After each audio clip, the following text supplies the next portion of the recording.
Tingkat hunian kamar hotel di Palembang merosot hingga 60% sejak pandemi COVID-19. Suasana dan aktivitas hotel tampak lengang dari biasanya, seiring dengan penerapan physical distancing. Setiap hari hanya belasan kamar yang dihuni pengunjung, namun pihak hotel belum melakukan penutupan karena dianggap menimbulkan kerugian yang makin besar. Mengatasi kondisi ini, hotel memilih untuk mengurangi daya listrik dan layanan hotel, serta memberikan potongan harga. Tujuannya adalah pengurangan energi tadi bisa berdampak pada pengurangan biaya, expense, yang pada gilirannya bisa survive atau struggle dalam kondisi yang semakin mendesak sekali ini.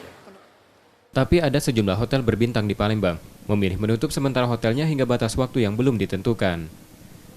Reski Oktora, Ardiansyah, Kompas TV, Palembang.